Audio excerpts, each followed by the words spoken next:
Et en direct avec nous, Bénédicte Jeannereau, directrice France de Human Rights Watch. Bénédicte Jeannereau, ces meurtres se passent donc dans une zone à la frontière très reculée. Difficile de savoir précisément ce qu'il s'y déroule. Première question, comment vous avez eu accès à ces images ?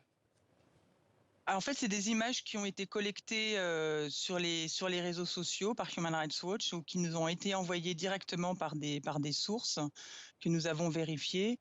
Et c'est à partir de ces images et aussi, comme le disait votre reportage, l'analyse de centaines de kilomètres d'images satellites que nous avons pu reconstituer ces très graves abus. Et bien sûr, en nous adressant aussi à plusieurs dizaines de migrants et de demandeurs d'asile qui ont tenté le franchissement de la frontière dans le nord du Yémen et dans le sud de l'Arabie Saoudite, que nous avons pu décrire ces très graves exactions selon lesquelles les gardes frontières saoudiens auraient tué au moins des centaines, on dit bien au moins des centaines, voire des milliers de migrants et de demandeurs d'asile au moment où ils franchissent la frontière entre l'Arabie Saoudite et le Bénédicte Yémen. Jeannereau, selon votre ONG, ces meurtres de migrants éthiopiens pourraient même constituer un crime contre l'humanité. Ce sont vos propres mots, hein.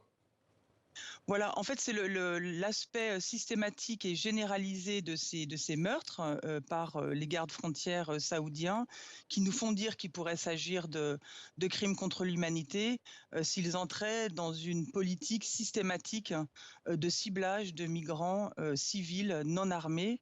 En tout cas, il s'agit effectivement d'accusations extrêmement graves, à la hauteur de la gravité de ces crimes et de ces massacres de civils éthiopiens tentant de fuir vers l'Arabie Saoudite. Bénédicte Jeannereau, on l'a appris il y a quelques minutes, Washington demande une enquête approfondie après ces vidéos. Que disent actuellement les autorités saoudiennes sur cette affaire? Est-ce qu'à votre avis, elles vont participer à l'enquête?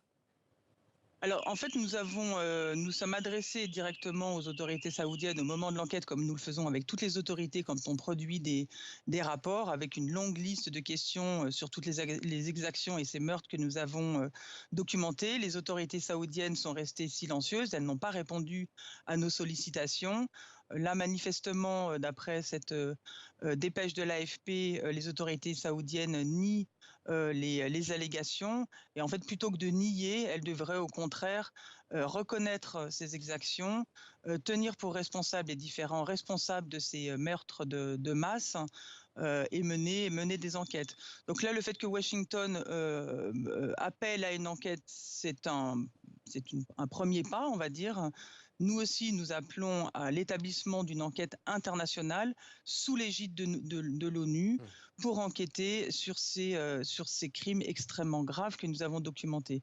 Et nous appelons aussi les gouvernements, donc qu'il s'agisse du gouvernement des États-Unis ou du gouvernement français ou d'autres gouvernements concernés, d'appeler publiquement à des enquêtes et de cesser de transférer des armes aux forces saoudiennes afin d'éviter de contribuer à ces crimes extrêmement graves. Bénédicte Jeannereau, dernière question. On parle beaucoup de l'Arabie Saoudite en ce moment pour les milliards dépensés dans le sport et le divertissement.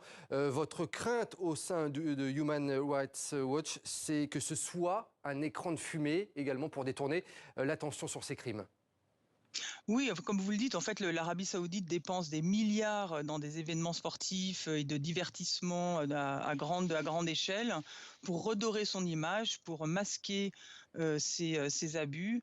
Et donc, on appelle vraiment à ce que cet écran de fumée ne fasse pas disparaître, ne masque pas les crimes extrêmement graves qui se déroulent probablement aujourd'hui encore à la frontière entre le Yémen et l'Arabie Saoudite par les forces saoudiennes et que les différents États et la communauté internationale réagissent très fortement et très fermement pour mettre un terme à ces exactions.